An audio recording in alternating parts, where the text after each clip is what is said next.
Hello and welcome to Design Education Talks podcast by the UR School. Our guest today is Dan Vlahos. Welcome, Dan. Thank you, Lefteris. Good to be with you today. It's wonderful for you to be here. So tell us about you and your work. Well, I'm a graphic designer, and right now I teach graphic design as a senior lecturer at Bentley University. But I'm from the Boston area here in Massachusetts, and this is where I was born and raised and stuck around. So in the mid-90s, I went to art school in Boston, Massachusetts College of Art and Design, where I studied graphic design. And after 4 years, I left and took a position working in branding for a big agency in Boston called Arnold. They're still around. And I walked onto this account for Volkswagen. And they had won this sizable account just shortly before I started there. And I was mostly working on design materials, promotional materials for Volkswagen, brochures, some website stuff, some advertising stuff. And but this was like, my first professional learning experience, and I had really good mentors there. So I stayed there for about 5 years. Before then, I left actually for an architecture firm where doing similar work, but in-house for this architecture firm, Shepley Bulfinch, which for folks in the US, the firm is quite familiar because it was founded by H. Richardson, who was like an late 1800s American architect in the Boston area. If you ever visit Boston, like a beautiful example of Richardson's work is Trinity Church, which is right in Copley Square. And he was known for what's now a very dated style, but at the time was in vogue. In fact, they sort of named it after him. They called it Richardson Romanesque, and it had this really kind of like heavy stone Romanesque informed style. And the firm has continued since then. So it's one of the longest practicing architecture firms in the US. And now they have multiple offices around the country. So I stayed there for several years. And it was also a wonderful learning experience. And I thought at the time quite exhilarating to be surrounded by different types of designers, not just graphic designers, so architects, interior designers, planners, and quite a range of folks. And but reach a point where you also kind of need to recharge your batteries. And for me, that was like maybe after 15 or so years of practice, I decided to go back to MassArt and do their 2-year MFA program in this wonderful program that's kind of a mix of interaction design and graphic design, communication design, a little bit of new media. And it's called the Dynamic Media Institute. And it's still going. It's a great 2-year MFA program. And that, I can't tell you enough about that. It really served me well, and also was a little bit of a springboard into teaching. So while I was back at MassArt around 2015 to 2017 in there, they also asked me to do a little bit of teaching, and I really enjoyed it. And then, so I left there and took my first full-time teaching position, and I've been doing full-time teaching since. Yeah, it's still in the Boston area. It's been quite wonderful. So that's like kind of the short history. And so I've had kind of a fairly multidisciplinary design career as compared to, some of my colleagues and some of my classmates who, in some cases, you see designers who focus on one particular aspect of design. Let's say, like anything like UX design, and they're just like, this is their deep expertise or knowledge. I would say, in contrast to that, I've decided to, for better or worse, have a wide set of skills, everything from environmental graphic design to some interaction design to some branding, publication design. But for me, while this might drive some folks crazy, for me, this kind of has kept also things interesting over a longer period of time, and to be able to keep learning and trying new things and finding the intersections between these different modes of communication design. And so yeah, that's kind of a quick snapshot of where I've been. And then at Bentley, I teach classes in a space called the Film and Media Studies Lab. There are a handful of faculty, like half a dozen faculty. I'm surrounded by, in terms of faculty peers, filmmakers, photographers, media theorists, animators, and yeah, it's at least at Bentley, which is more of a business-oriented university. It's a real oasis for the students to come in and exercise some of their creative skills, learn about design, conceptual thinking, critical thinking. And so that's kind of where I'm spending a lot of my time these days. That's really I interesting. should footnote one more thing. Sorry. Yeah, of course. I am completing a 2-year term serving on the AIGA Boston Board. For folks in the US are probably familiar with AIGA, the professional organization for design, catering mostly to graphic designers, communication designers, etc. Most major US cities have a chapter. Boston has had a chapter for many years. It's one of the more active chapters. And so, yeah, I completed a 2-year term as president. I've been on the board for a while. I'm going to stay on the board, but I'm pleased to share, this was, I think, just announced recently. If not, it will be announced recently that Catherine Hedden, who's currently on the board, is going to be our next president. That's wonderful. That's wonderful. The work of AIGA is very well known internationally, and of course, especially, for a very long time, with the fantastic work they've been doing for our field for a very long time in the US. Yeah, and the Boston community is wonderfully supportive. And I was just at an event a couple of weeks ago, and we had what I would say was like several generations of leadership in the same room, which is so great to see. Like these folks who were chapter leaders in these early 2000s, all the way up to some of our board members who are joining now are either just entering their careers or right on the cusp. So it is nice that in Boston we do have like a really strong and supportive design community. It's almost, for better or worse, like a family. Yeah, that's wonderful. That's wonderful. So you describe design as moving beyond the static representation. So what does this dynamic discipline of design mean to you? Right. Well, so, we all are informed by our experiences and, of course, my education as well. And the choice of the word dynamic obviously is connected to or highly informed by the fact that I attended this program at the Dynamic Media Institute. And so while this is my sort of view and experience of design, I wouldn't say like everybody would share the same perspective. But so just maybe to circle back to DMI, which stands for the Design Dynamic Media Institute. The institute was founded by Jan Kubasevich, taught at MassArt for many years, and it just handed over the reins to some others over there. Suffice it to say,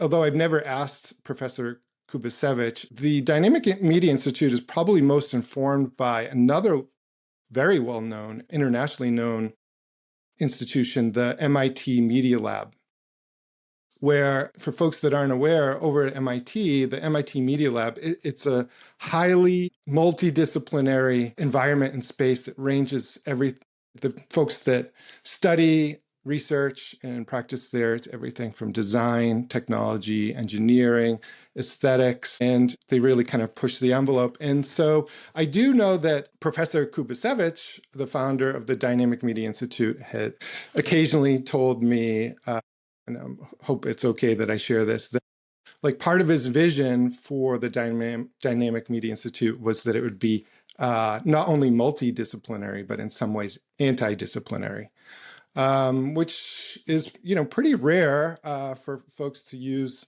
language that strong in higher education. What he's trying to do, and what I think the Institute has done quite successfully, is just create an environment where design becomes this like kind of contextual zone for creating the future, for bringing vast, sometimes more commonly in like a university, ideas, research, practices that are often quite separate, and having the capacity to, around a project, through a project, in a project, use that as the catalyst to explore different ways to create form meaning, communication, services, experiences, and so on. So I actually think now that I'm teaching at a pretty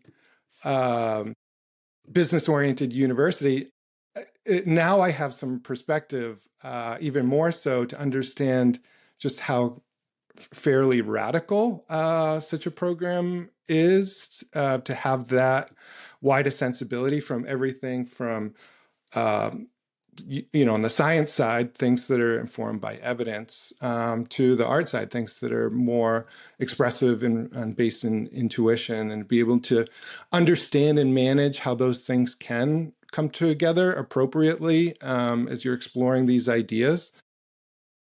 So that's really shaped this view about design having this potential to bring ideas, people, content, form, many other things together. And I use this word, maybe it's not the best word, but I often describe design, for better or worse, as nebulous. And it's like, so I see it as this kind of like kinetic space where all those things can come together, and it really is contextual and varied based on the project itself, right? So for some design work, it may be more evidence-based design. For some design work, it may be based more on intuition. Some design projects should have doctors involved if you're working for a healthcare facility, whereas if you're working, so this is what, like, as you know, as a fellow designer and educator, partly this is in response, it's kind of frustrating that in the mainstream, we still have these very narrow definitions of design about aesthetics or style or subjectivity. But those who practice design, teach design, become familiar with design, architects, designers, designerly thinkers, we understand that it's actually much different, and it's a way of thinking and engaging with the world in kind of a special way.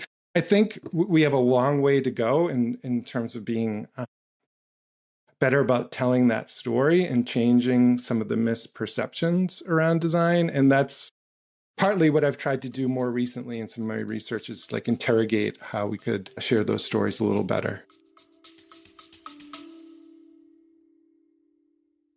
Feeling lost in the noise of social media? Inspo cuts through the clutter, connecting you directly with real insights from real experts and industry leaders. It's a new social network dedicated to knowledge sharing, industry insights, and thought leadership. Get the latest from top minds in your field, or build your own thought leadership portfolio on Inspo. Already trusted by thousands of professionals worldwide, be part of the conversation and download Inspo Experts today on the App Store or visit www.inspo.expert. That's fantastic.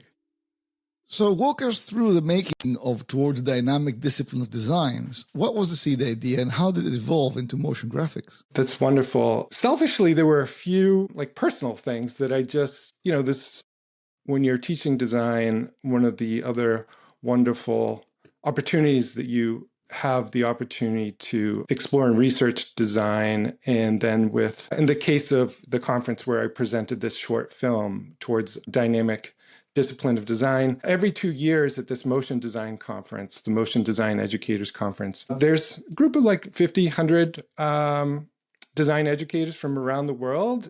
And we get together in a different location somewhere around the world. And this last occasion, the conference was in Prague. And, it's an opportunity to share ideas, gather new perspectives, get some critical feedback on your perspectives. And knowing that it was a motion design conference, I used it as an occasion to, in narrative form, explore this question of like, where does design fit in? Like, where does it live? Both in academia and practice. And so what was kind of wonderful about this, in narrative form, the whole thing, wrote up a script, I did a voiceover, but all of it is research informed. So there are a lot of direct quotations, citations. And what I attempted to do was, for the most part, shape the narrative chronologically to move from like our earliest notions of what design is, and then skip ahead basically to the 60s, where I really start with a narrative based on one of my own professors as an undergraduate student. His name was Al Gowan. And just a note about Al Gowan. Al Gowan was actually a student of Buckminster Fuller. So, you can kind of see some of the lineage there as well, from Buckminster Fuller to Al Gowan to my generation of designers and educators. But even as I traced like some of the memories of studying under Al Gowan back, and then tried to understand sort of more deeply years later, like what he was talking about, I went into his archives and I found some of his early writing and journal articles.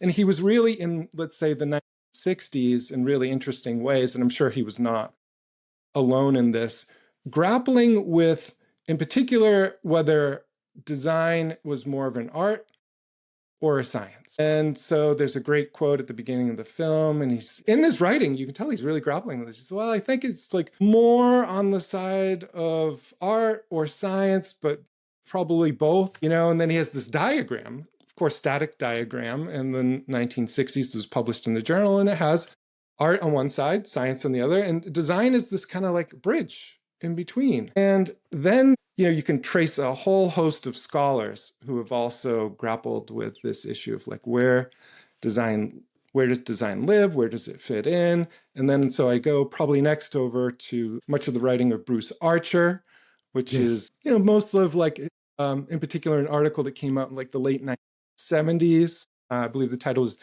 Design as a Discipline. So now he's like really putting the stake brilliant in the ground brilliant. And saying, no, this is a thing. And then makes a real case for it. And then probably from there into the work of Nigel Cross, tries to articulate the more like the thinking process of design, not design thinking as, at least in the US, as most people understand it more of as like a process, but more of as like a kind of a way of working and engaging with problems, and particular types of problems. And, so one of the tricks, of course, or one of the wonderful opportunities I had with this film is also exploring motion design. So like, the question that I asked myself is, what if I took what these folks have been saying and pair that with their like newish capability and ability and technology to be able to treat visual information over time with motion as not static, but kinetic, because many of the ideas that folks use to describe design, they describe it as like nonlinear, not static, multidisciplinary. And so we're all visual people, and we'd all probably visualize that in different ways. So as you move through the film, it sort of also attempts to show visual information, like these diagrams, in static ways. And then by the end, like everything's moving. You see like the interaction of disciplines, like Venn diagrams that are like kinetic, and design actors and design collaborators who are shifting around in time. And for non-designers, non-educators, non-motion people, it may be a little zany, but this, so far, for folks that have seen it and the discourse that it has started to reveal, it's been quite productive and leads to even better questions, which I think, of course, is a great goal for any film or a piece of research like that. And where can we see the film? Yes. Well, there's a shortcut if you type in your browser, dynamicdesign.film, it'll bring you to a page on my website that has a list of resources, a link to the film itself, some clips, and some additional reading and stuff like that. Absolutely. Wonderful. Please check it out. That's wonderful. So in your MFA thesis and later work, you engage in praxis. How do you define praxis in design, and how does it shape your teaching? That's a great question. So, growing up at a fairly traditional, like Bauhaus, let's say, inspired art school, as most of your listeners, if they're designers and artists, know, it's very much the studio model of learning. And so, that means your professor gives you a prompt, you take it away to the studio, you work on it for a period of time, and you bring it back into the classroom where you receive feedback through critique. And that's the way we hone both our kind of analytical, conceptual, and also to a certain degree, technical skills. And so I've followed that model in my own teaching to a certain level. But I would say, unlike my education in the 90s, I've shifted a bit more emphasis. I'm not sure if the students actually love this, but I've introduced actually more reading into the mix, design theory, more writing, and the practice, like, the doing the project work at the same time, and also like technical skills. So almost in like equal quarters, I would say for the courses that I'm teaching now, it's this mix of reading, writing, practicing, and learning like the technical skills that you need to understand to actually do the work all at the same time, which again, for some people, that whole process may be a bit maddening because like, how can you do the work if you don't know how to do the work yet, but you're also learning the theory? But it works, in my perspective, surprisingly well, because as practice, the word kind of notes, it's this like reflective process of working where you're doing the work, learning about the work. And if you're writing, this is much of the purpose of the writing, also to make sure that my students are actually doing the readings, to see that they're making the connections between what they're doing and what they're reading, and why it's important, what the potential is for it in society and in culture and commerce and beyond. Yeah. That's wonderful. That's wonderful. You worked in agency, in architecture, and of course, the university. And how has that interdisciplinary career informed your pedagogy? That's a great question. Well, there's also some pragmatism. Yes. That I think is quite healthy. I'm not saying that all educators need to be practitioners before they teach, but it does ground the work a bit in reality. And while I don't teach a professional I've said that they do, but what's that? Oh, yes. So I support that view. Yes. Good to hear. And yeah, so I don't teach a professional practice class where we get into the real business of design. I do know a few colleagues that do that and do that really well. So they get into how to budget for things, the production things, team, all of the issues that kind of you need to understand around the practice of design. So even though the practice or praxis-based courses aren't focused on those business elements, of course, I can't ignore them. And then we have to discuss some of the pragmatic aspects of design as we're doing that as well. So the other part is, I think the students really appreciate it. I had a student this week. I didn't ask them to watch my film. It was just this is something that we all do as part of our research. But one of the students came up and said, it's clear that our students Google us and search around because the student watched the film on his own. And he said, well, how did you make this particular thing move in this one scene? Because I'm working on this also, the students working on this motion design piece. And I think they really appreciate that. It's like, well, you're not just really talking about design or, making us read all this stuff. And I think it's those moments too where they see that there's a connection for okay, well, Dan worked in an agency and worked in an architecture firm and is still doing this motion design stuff. And it kind of, in terms of pedagogy, levels things a little bit because they see there's limits to this, of course, but they kind of see you as a peer as much as a mentor, educator, professor, and that's wonderful. And it works both ways. As we learn from our students as absolutely. well. That's one of the great joys of teaching is all that your students bring to you in your practice. So it's really two-way. So without belaboring my own history in the classroom and boring them with war stories, I do occasionally point out certain perspectives that have been informed by that experience. As we know, the history of design, it's a short history, and just a handful of generations before us, design, it wasn't even really called design. it was like an apprenticeship model, right? It was like, let's go back to even metal, folks that work with metal type and in a print shop, and they were like our graphic design ancestors or predecessors. And that whole education was like, the senior person in the shop helping the junior person in the shop understand how things work. And so I try to maintain a little bit of that apprenticeship model in the class, but also kind of meet the demands of course, like a 21st century university education. Hey, that's really important. So what do you aim for students to take away from your classes that they can't learn from reading? Yeah, that's a great question. I'd actually be curious to hear how you would answer this one as well, not to turn it back. Of course, it's not a problem. Do you want me to go first? Of course, whatever you like.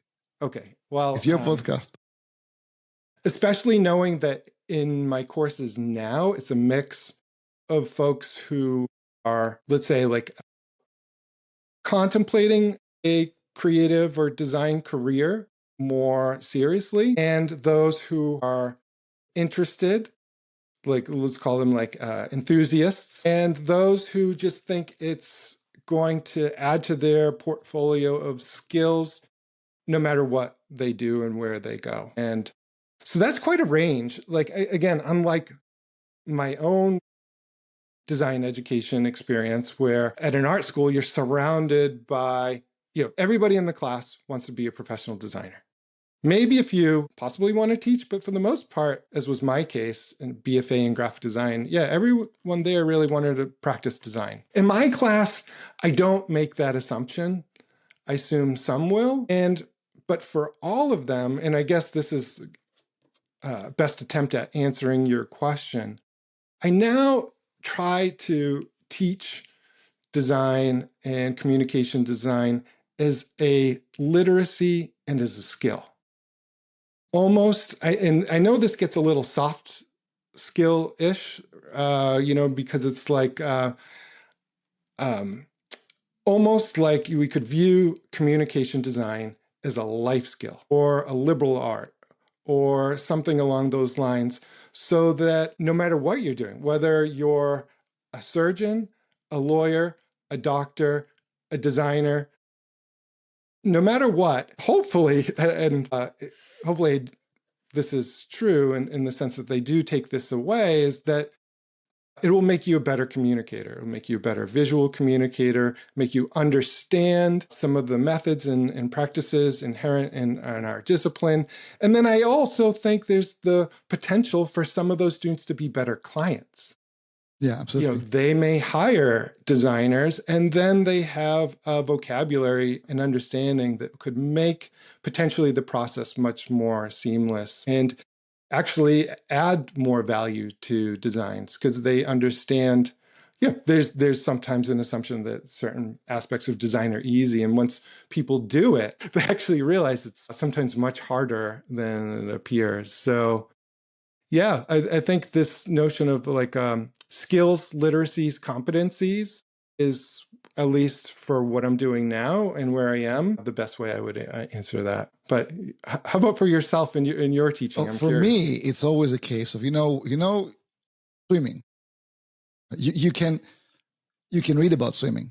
You can get a bachelor degree about reading and master's, a PhD, but then you have to go and swim. Yes. And if you've learned swimming from a book and you go into the deep side of the pool, you're going to drown.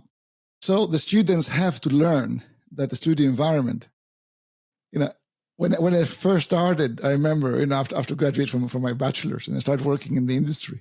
Yeah. Nothing prepares you. So we do our best to prepare the students for that moment, to feel more ready, to feel ready for the studio environment. Yeah. But of course, nothing prepares you for the urgency, and for the speed of the real world. So yeah, I like to say that I try to give them some of that, so that the transition between a simulation and real life is a little bit smoother, and that they feel more prepared. So yeah, that's for me. It's that. It's making it real, making education real. Yeah. rather than. I'm with you. And, I oftentimes wonder, I know that this is the way that I like to learn. Like, design practice or praxis is not only a way of making things, but in many cases, as we know, it's a way to learn, like through design, or now, there's many terms that we use for this, project-based learning, et cetera. I don't assume that everybody likes to learn that way. Maybe there are folks that would rather just read the book or just write. But for me, yeah, again, this mix of activities between theory and practice is really the only way for everything. Like even the projects at home, like we renovated our house, and like it's the same. It's still a design process. Absolutely. But yes, like anybody who even puts together a presentation now, like a PowerPoint presentation is like a designer, right? And they need to understand the process of combining form and content. So I think for better or worse, we're all kind of designers now at certain levels. And yeah, it's really quite helpful to understand some of the formal properties, whether you're an amateur or professional. I think it all applies. Yeah. You're quoting my favorite teacher. Paul Rand is my favorite teacher. Wonderful. Wonderful. So your research touches on empowerment and complexity. Yes. How can design education better prepare students to work with complexity? That's a great question. I've been thinking about this a lot lately because, as part of I would say like fairly traditional modernist education. Well, you mentioned Paul Rand in the 90s, and so this is a perfect segue. And so there's this real emphasis on design around simplicity. Yes.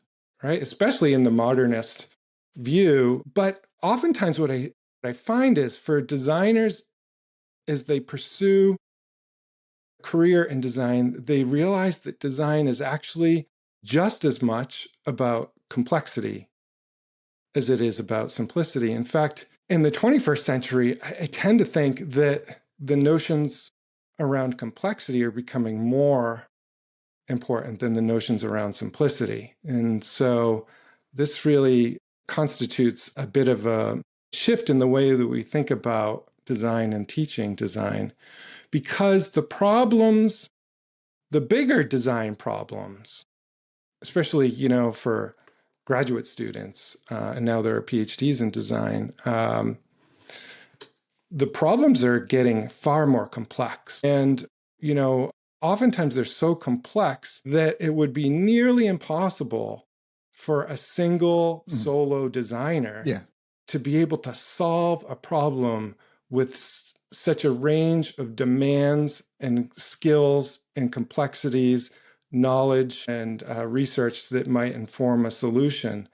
So that's an interesting space, but I do think that design is well positioned if we want it to be, and I think many do want it to be in that, I'll use the word again, like nebulous space where the designer can understand how to bring a lot of different types of ideas and knowledge together to solve some of these more complex problems. There's, in some of the, like in the film, for instance, even in the 80s and 90s, like Archer and others, they describe design as potentially, this field that could solve problems that, in their words, were like ill-defined.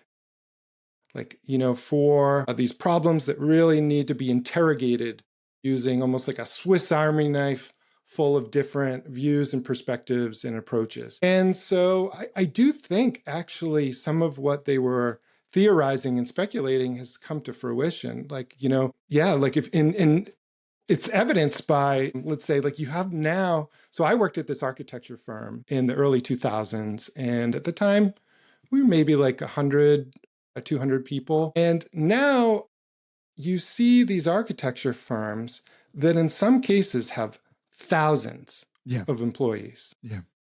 And they're almost like global in scale. and they take on these projects that are just so complex. Let's just like building a new football stadium in an urban center. And for that team, they have hundreds of designers, from architects to interior designers to planners to graphic designers, brand strategists. And all these people somehow need to work through all the complexities of bringing this giant artifact into the world. And we do it successfully. We do it over and over again, and we complete the project and we move on to the next one. And so there's a huge amount of value there. And this is where those firms in different kinds of teams at all different scales, but usually more than one designer, bring forth this capability to really kind of immerse ourselves in complexity and develop potential solutions that can solve at times really complex problems. Absolutely, that's brilliant. So many times there's quite a bit of ambiguity in our work. How can we help students embrace that ambiguity? Right. Yeah. I mean, well, part of it is I will, for instance, tell my students, and I think I say this in the film as well, that in the world of design, I think this is how I say it in the film, like a single design problem can be solved a million different ways by a million different designers, and potentially have all 1 million solutions be equally viable to various degrees, but they're informed with different perspectives. And so if you know that, it's not like a math problem or even some types of science problems where there's really only one best solution that can be defended with evidence. And for some design problems, we can use other humanistic factors necessarily to inform the solution to appeal to a certain audience, work with a particular community. So it's a much different thing. So if you know that bit of information, that the design problem can be solved in many cases in many different ways, it gets the students at least to kind of loosen up and understand that it's okay to be wrong. You're probably, out of the one solution, if you move one solution forward, there may be like a few hundred solutions before that that you explore before you choose that one that just happens to be the one that you're making a case as, for you, the best possible solution that you have at that particular time. And that seems to work pretty well in terms of getting folks to understand. Now, I should caveat this with different types of design problems necessitate like different degrees of ambiguity. For instance, like when I worked at the architecture firm, many of our clients were in healthcare, and healthcare environments are really critical. It goes without saying. And it really is important in many cases for us to understand evidence-based design. In an operating room, if there's a time to task for a surgeon and to complete that particular maneuver, things need to be in a certain place. That's not, to a certain degree, we should find the best and optimal way to do that without much subjectivity involved. So that's why, that's the caveat. It really depends on the design problem, where ambiguity can be more or less important depending on the particular type of problem that we're trying to solve. That's wonderful. Yes, absolutely. Absolutely. So how are you discussing generative AI tools with your students, and what boundaries do you recommend? Right. Well, a lot of them are asking about this. Yes. And I sense there's some fear in just trying to understand what these tools mean. But there's a few things that I've shared with them that don't really dictate the use of AI, but it gives them some context and perspectives.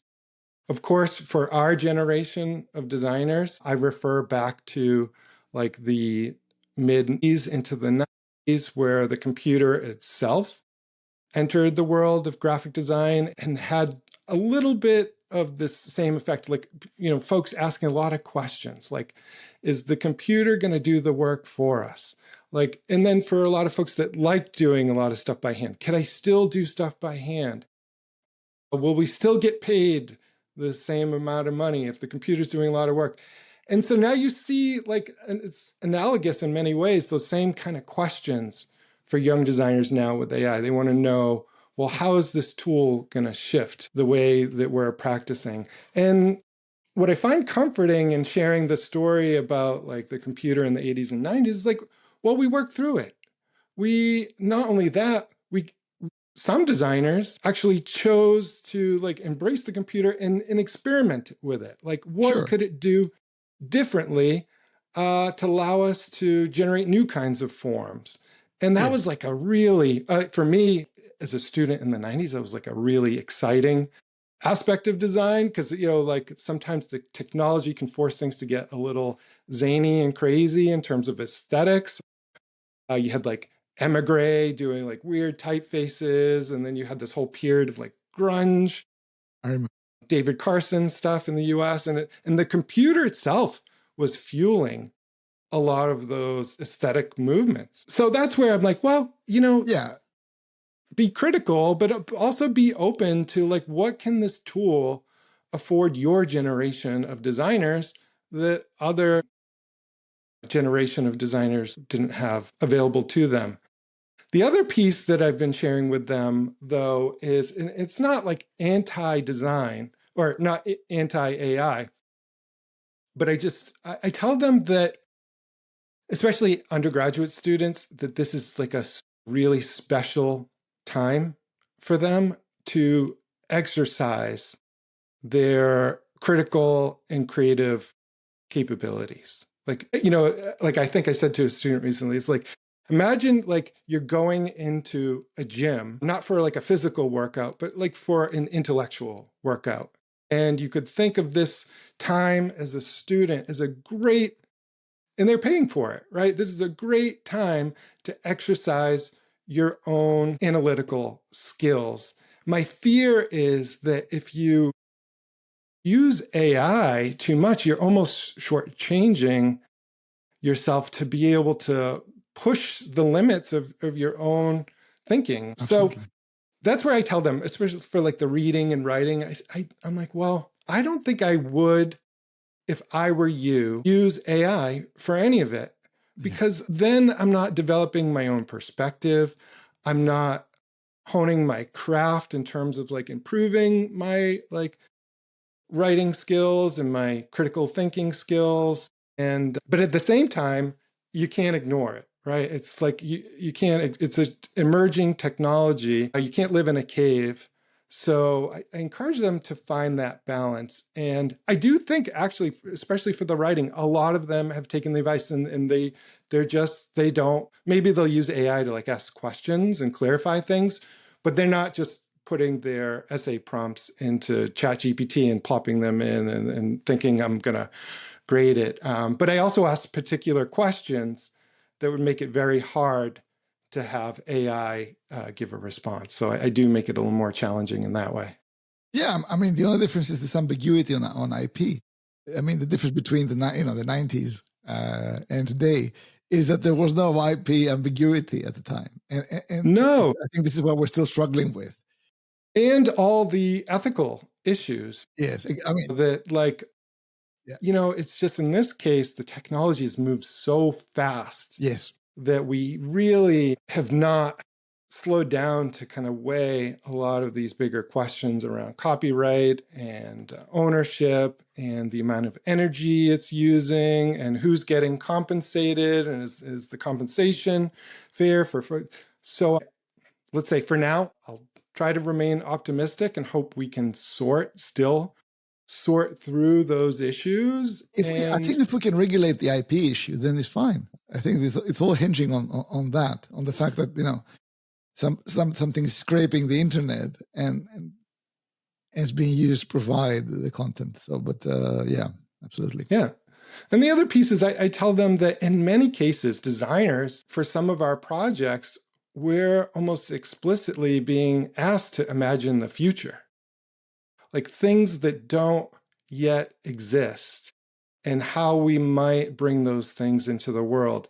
That's where we have a real distinct advantage, actually, is like AI looks to the past and it does a really amazing, actually like mind-boggling, has this way of like synthesizing a lot of information simultaneously and putting it into an order where we can understand it. And that's something that also designers do. We synthesize, we put information together and make sense of it. But where one of the special qualities of designers is say, like, what if, we had this way of being, doing, or having objects and artifacts in the future that we don't have yet. And if AI starts doing that, then, I don't know. But for now, I don't think it is. Absolutely. So if you had no limitations in the way you do design education, is it something you change in what you're doing? Yeah, that's a great question. Well, I do. So the lab that I'm teaching in now over at Bentley we have actually a great mix of different perspectives, even on the faculty and the students that come in and out of there.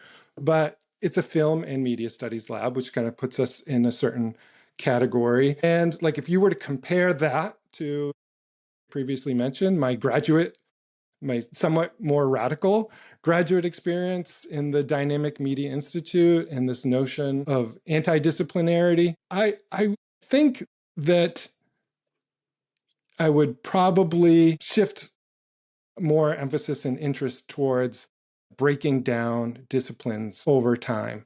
I know this is like, it's especially in the university, this is a hard sell, especially for big research-oriented universities, because expertise and knowledge is very important. Like having evidence in research. Like my wife is a scientist.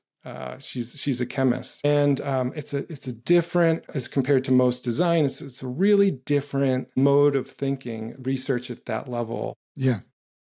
And supported in many cases in universities. So then it becomes a bigger question of like, well, between this like disciplinarity and interdisciplinarity, like how can we start to interrogate that a little bit more?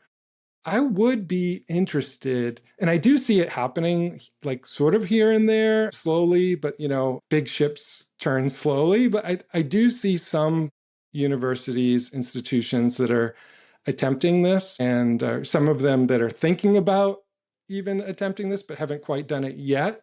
And so I'll be really curious to see how that unfolds, what it looks like, what folks do with it. But also, selfishly, for folks like myself who really, like I said earlier, use project-based everything also as a way to learn. I think there might be a lot more people in that category that wouldn't mind engaging with problems using a different set of skills towards a particular goal, or trying to create a product as part of that. And I make an assumption here, and there's some research around it, that it aids in engagement. It keeps students also more interested and engaged. So yeah, I'm hoping to see more of that. Breaking down the silos between disciplines.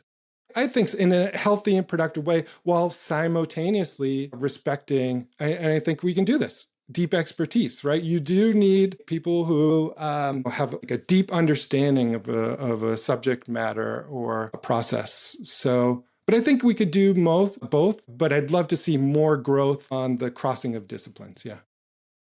Wonderful. Is there anything you feel we haven't talked about? I don't think so, but it's just really a pleasure just to have the conversation today. And I've listened to several of the past episodes. And I guess like the last thing, maybe I'll pose this as a question to you, or last point of conversation. I think what you're doing here is actually chipping away at some of the issues that we just described. Like, how do we break down barriers between different disciplines of design, like get the conversation to be a little bit more dynamic and ask a lot of important questions. So you're really doing that. So thank you. I think you're building community and adding to the broader discourse in a positive way, and I appreciate absolutely. that. I mean, thank you. I mean, for me, it's about realizing that our challenges need to be treated as a humanity rather than as individual groups. Yes. We have humanity challenges. We don't have individual challenges. And a lot of the problems we're having is because we're trying to create solutions that only benefit groups of people rather than humanity as a whole. Absolutely.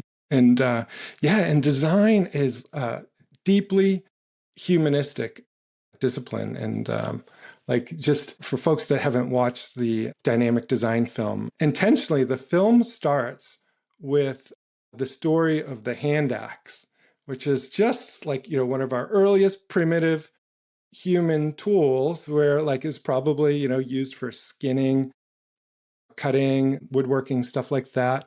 But one of the things we know is like, and I mentioned this in the film, even way back in this early period in our human history, we know from the archaeological evidence that they were not just concerned with the function of the hand axes.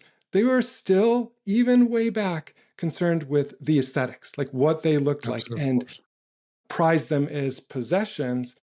So you really can't discount this like really strange way of being that we have as humans, where we're concerned with that which is rational, but we're also concerned with that which is emotional, and we're motivated by both of these things. And you really have to understand and weigh those things. Is for any challenge, understanding both of those things is really important. So, absolutely. That's really wonderful. Well, thank you, Dan, for coming. Thank you for having me. It's a pleasure talking to you today. Keep in touch with the podcast. Thank you. Thank you, Lefteris.